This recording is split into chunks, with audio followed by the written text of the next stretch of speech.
Pernah nggak sih kamu lihat orang yang kelihatannya baik-baik aja dari luar, padahal di dalamnya dia lagi berjuang bertahan hidup? Kayak bapak-bapak anak 61 ini yang lagi ngalamin bangkrut, mimpi besarnya gagal, uang habis, sampai benar-benar kehilangan arah. Dan di momen itu dia harus tetap berdiri di depan anak-anaknya, harus kelihatan kuat, dan yang paling susah, harus bertanggung jawab. Keras banget kan hidupnya? Dikasih cobaan hidup bertubi-tubi, tapi dia masih bisa semangat karena didampingin istrinya. Inilah kisah nyata tentang pahlawan sejati yang jasanya jarang disebut, tapi pengorbanannya menopang segalanya dalam film Unsung Hero.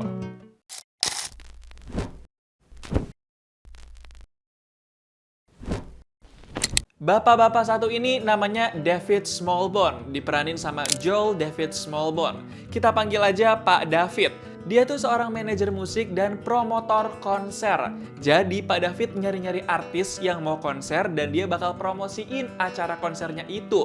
Bisnis kayak gitu pasti dinamis banget, apalagi kalau konsernya kagak laku.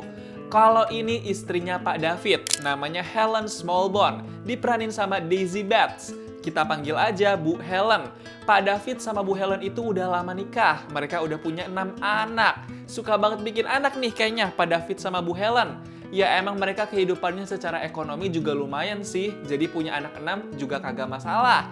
Bu Helen tuh setia dan sabar banget dampingin Pak David kerja di konser-konser. Bu Helen suka bantu-bantu sambil ngurus anaknya yang masih cilik. Tapi suatu hari, pas jadi promotor konser salah satu penyanyi go internasional, Pak David ngalamin nasib apes. Penonton konser itu bisa dibilang sedikit. Jadi itu artinya Pak David bisa jadi nggak untung karena tiket konser nggak kejual sampai habis. Masih nyisa banyak. Pak David langsung galau, dia kepikiran gimana kalau sampai ini tanda-tanda dia bakal bangkrut. Gara-gara konser yang sepi itu, Pak David jadi ditegur sama bosnya karena ternyata ruginya banyak banget. Emang kebetulan tahun itu juga ekonomi di Australia, negara Pak David, lagi merosot. I'm gonna lose everything. Man, I wish I could help you. You signed the contract, brother. Yang bikin lebih nyelekit lagi, kebetulan hari itu adalah hari ulang tahun Pak David. Dia dikasih surprise dan dirayain sama keluarga besarnya tuh di rumah. Bayangin, Pak David lagi stres soal kerjaan dan keuangannya yang mulai bangkrut. Tapi harus kelihatan happy di depan keluarga besar. Ngenes banget kan? Belum cukup sampai di situ, masih ada hal yang bikin nyelekit lagi. Padahal ini kabar bahagia. Pak David dapat kado dari Bu Helen. Kadonya adalah kabar kehamilan anak ketujuh mereka. Gong banget gak tuh? Baru mulai bangkrut, mereka malah nambah anak. Pasti stres sih ini. Pak David cuma bisa pura-pura seneng di depan semua keluarganya. Malamnya Pak David langsung cerita ke Bu Helen kalau dia mulai bangkrut karena ngalamin banyak kerugian. I'm gonna lose $500,000. Helen, I'm sorry. Setelah itu, Pak David langsung gerak cepat dan kerja keras buat cari artis-artis yang mau konser. Dia berharap bisa jadi promotor artis-artis lain yang mau konser. Tapi hasilnya justru nihil. Kagak ada artis yang percaya lagi sama Pak David sebagai promotor konser. Dia ngehubungin siapapun tuh yang bisa bantu dia jadi promotor konser. Dia bener-bener butuh pekerjaan dan duit. Sampai-sampai Pak David sesekali menitikkan air mata karena saking takutnya jatuh miskin. Sampai akhirnya Pak David berhasil nemuin satu artis yang mau kerjasama dengan dia, namanya Carman. Pak David langsung tertarik buat jadi promotor konser Carman itu. Tapi masalahnya artis itu konsernya di Amerika, bukan di Australia. Jadi Pak David keluarga harus pindah ke sana. Pak David langsung diskusi sama Bu Helen, dia tertarik buat jadi promotor di Amerika itu. Tapi Bu Helen bilang resikonya terlalu gede, belum lagi anak-anak juga sekolah di Australia. Jadi bakal terlalu banyak yang dikorbanin. Pak David terus berusaha ngeyakinin Bu Helen, dan akhirnya Bu Helen luluh. Bu Helen bilang mau kasih percobaan selama 2 tahun di Amerika. 2 years. We can do 2 years. That's enough time for you to have a real go. And it also gives us an out if things aren't working. Pak David langsung bersyukur dan berterima kasih karena Bu Helen masih mau kasih support ke dia. Gak lama setelah itu, Pak David, Bu Helen, dan anak-anak langsung berangkat pindahan ke Amerika. Mereka sedih banget pas pamitan sama nenek kakek. Mereka nekat mengadu nasib dengan kondisi ekonomi yang lagi bangkrut.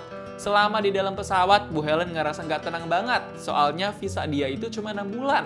Tapi dia mau menetap di Amerika sampai 2 tahun. Kan jauh banget tuh bedanya.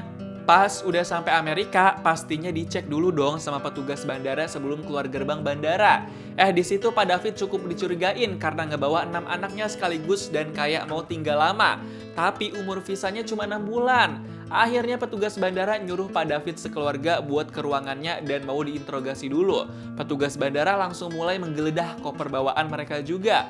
Di situ Bu Helen kelihatan deg-degan banget. Tapi beberapa menit kemudian, akhirnya petugas bandara ngizinin Pak David dan Bu Helen sekeluarga buat bisa ke Amerika. Free to go. You can thank your mom. Fine, let's go. We've got to go. Gak pakai lama, mereka langsung ngibrit dari bandara itu buat cepet-cepet ke jalan luar. Kebayang gak tuh susahnya jadi Pak David sama Bu Helen yang punya 6 anak gitu. Abis itu mereka sekeluarga masih harus menempuh perjalanan pakai kereta api supaya bisa sampai di tempat tujuan.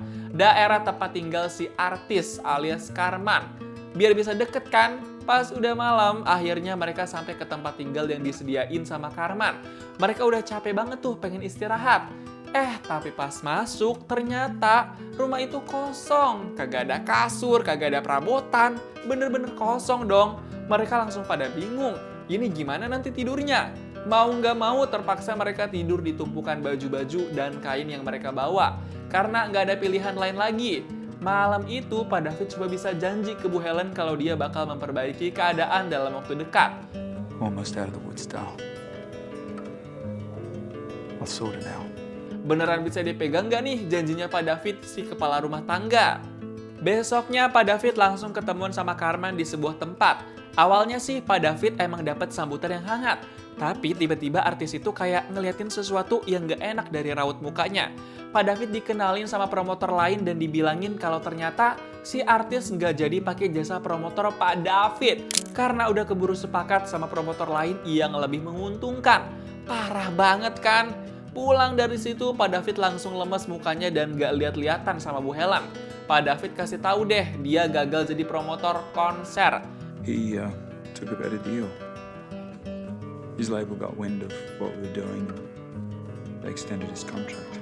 Bu Helen langsung stres tuh mikirin masalah kegagalan Pak David. Dia bingung harus ngapain lagi. Tapi akhirnya Bu Helen mulai agak tenang dan dia bilang sekeluarga harus tetap tinggal di Amerika. Dia yakin kalau udah sampai di Amerika gitu, berarti itu adalah jalan dari Tuhan. Jadi harus dihadapin. Besoknya Pak David sekeluarga langsung ke gereja buat berdoa dan meyakini takdir Tuhan. Mereka mau merasakan ketenangan. Pulang dari situ, Pak David sekeluarga kebetulan lagi pengen bersih-bersih halaman depan dan belakang rumahnya. Mereka potong-potong rumput dan ngebersihin segala bagian yang kotor. Tiba-tiba ada tetangga mereka yang iseng nanya dan minta bantuan keluarga Pak David buat bersih-bersih halaman rumahnya. Dan dia mau kasih bayaran lumayan buat itu. Karena lagi butuh juga, jadinya Pak David langsung iyain deh. Setelah itu Pak David juga jadi dapat kerjaan bersih-bersih lagi di rumah tetangga lainnya. Sampai akhirnya Bu Helen sama anak-anak mulai bisa belanja bulanan sama beli snack kecil-kecilan tuh. Mereka mulai agak lega bisa ngehasilin duit dari bersih-bersih rumah tetangga. Suatu hari, Pak David sama anak-anaknya dipanggil buat kerja bersih-bersih di rumah yang gede banget kayak istana presiden. Pas ngenalin diri ke si pemilik rumah, ternyata pemilik rumah itu adalah artis besar. Dan dia katanya tahu tentang Pak David. Wah, jangan-jangan ada jalan buat kerja sama nih. Artis itu namanya Eddie DeGarmo. Dia penyanyi terkenal di Amerika. Menarik nih, bakal jadi jalannya Pak David atau enggak nih? Tapi karena tujuan utamanya buat kerja bersih-bersih, jadinya dia ngebersihin rumahnya Eddie dulu deh tuh bareng anak-anaknya. Beberapa hari kemudian, Pak David sekeluarga diundang sama kenalan mereka di gereja buat ngerayain hari pengucapan syukur. Di situ mereka seneng banget karena bisa makan makanan enak gratis dan masuk ke rumah yang mewah. Di acara itu tiba-tiba Pak David disamperin sama Jed, kenalan gerejanya, dan mereka ngomongin soal Pak David yang seorang promotor konser. Jed kelihatannya tertarik tuh dan punya kenalan artis. Pas mau pulang dari acara itu, tadinya Pak David sekeluarga mau naik taksi. Tapi karena udah kemalaman, tiba-tiba Jed kasih salah satu mobilnya. Dia bilang itu hadiah buat keluarga Pak David. The way we see it, it's yours now. Oh no, That's come. Bener-bener rezeki banget gak sih? Keluarga Pak David berasa dapat rezeki nomplok secara tiba-tiba. Abis itu selama perjalanan pulang, Pak David keluarga langsung pada seneng banget. Siapa coba yang gak pengen dikasih mobil gratis ya kan? Kamu pernah ngerasain rezeki nomplok gak sih? Beberapa hari kemudian adalah hari Natal, dan di hari itu tiba-tiba rumah Pak David kedatangan keluarga Jed. Dan di situ Jed ngasih beberapa hadiah Natal yang mahal banget. Bahkan di situ juga ada mesin cuci. Gokil banget kan? Bu Helen sama Pak David gak berhenti-berhenti ngerasa terharu. Gak lama setelah itu, Bu Helen mulai melahirkan anak ketujuhnya secara normal. Pak David setia temenin Bu Helen di ruangan persalinan. Momen itu bikin deg-degan banget karena Bu Helen udah lahiran 7 kali. Sampai akhirnya Bu Helen berhasil dan selamat ngelahirin anak ketujuhnya. Bayi itu perempuan. Bu Helen sama Pak David langsung bersyukur karena semuanya aman-aman aja. Habis siuman pasca lahiran, Bu Helen langsung gelisah karena dia disuruh rawat inap sama dokter. Dia khawatir soal biaya rumah sakit. Uangnya dari mana ya? She wants you to stay a few days to rest. Oh no, we can't stay because of the cost. Don't worry about it. I'm gonna be alright. Tapi yang pasti, Pak David tenangin Bu Helen dan bilang dia yang bakal cari biayanya. Tapi pas lagi di meja pembayaran, Pak David dibikin shock karena ternyata biaya persalinan Bu Helen udah dibayarin sama seseorang. Dan orang yang bayarin adalah Jed. Wah, kok bisa ya ada orang sebaik Jed? Kayak bener-bener mau ngebantu terus gitu. Gak lama setelah itu, Pak David keluarga pulang ke rumah. Mereka pamerin si baby imutnya itu ke Jed dan tetangga lainnya. Mereka semua benar-benar senang dengan kelahiran anak ketujuh Bu Helen itu. Ngomong-ngomong, salah satu anaknya Pak David sama Bu Helen yang namanya Rebecca itu bisa nyanyi. Dia sekarang lagi di audisi sama salah satu label rekaman musik di Amerika. That's what love is for. Nothing else can do it. Dan katanya nanti bakal dikabarin terkait hasil audisinya. Beberapa hari kemudian, Pak David bareng anaknya mulai kerja bersih-bersih lagi kayak babu panggilan. Mereka rela lakuin itu demi dapat penghasilan. Pak David bener-bener kerja keras jadi tukang bersih-bersih. Dan sekarang dia jadi punya langganan tuh, si artis Eddie DeGarmo. Tapi kok nih artis kagak pernah nanya apa-apa soal Pak David yang pernah jadi promotor ya? Gak tertarik apa dia? Tapi di samping itu ada Rebecca yang dipanggil buat audisi kedua. Dia kali ini bener-bener nyanyi lebih pede dan bagus. Dia bener-bener nunjukin yang terbaik. Kelihatannya sih juri audisi juga suka sama Rebecca. Dan bener aja dong, Rebecca ditawarin percobaan 5 lagu dan bakal rekaman full kalau percobaan itu lancar dan hasilnya bagus. And if all goes well, and we think it will, we're looking at a full record. Abis itu mereka semua langsung ngerayain Rebecca yang berhasil mencapai titik itu di hidupnya. Tapi beberapa hari kemudian, Pak David dapat telepon dari orang yang nge-audisi Rebecca, anaknya. Orang di telepon itu bilang kalau Rebecca di-cancel dari rekaman musik karena mereka nemuin penyanyi lain yang lebih bagus. Pak David langsung patah hati pas dengar itu. Dia sedih banget, hidupnya berasa hancur. Nasib sendirinya jelek, nasib anaknya juga jelek. Pak David langsung mewek dan tantrum sama kehidupannya. Dia mau nyerah rasanya. Hari-hari setelah itu, Pak David langsung ngedown. Dia nggak tahu mau berbuat apa. Pak David ngerasa gagal jadi kepala rumah tangga. Dia depresi. Bu Helen coba bisa bantu tenangin dan semangatin Pak David. Bikin Pak David jadi percaya lagi takdirnya bakal baik-baik aja ke depan. They believe in you. They just believe. Besoknya, Pak David langsung minta maaf ke anak-anaknya karena udah gagal. Pak David juga minta maaf khusus ke Rebecca karena nggak bisa bantu jadi penyanyi terkenal. Tapi mereka masih punya satu kesempatan terakhir. Orang yang mereka kenal, artis Eddie DeGarmo, yang rumahnya sering dibersihin sama Pak David. Pak David langsung telepon Eddie DeGarmo dan bilang kalau anaknya pengen coba audisi di depan manajemen musik Eddie DeGarmo. Beberapa hari kemudian, Rebecca bakal tampil audisi di depan Eddie DeGarmo dan manajer musiknya. Pak David percaya banget Rebecca bakal bisa dapat rezeki hari ini. Dia bakal nyanyiin lagu ciptaannya sendiri.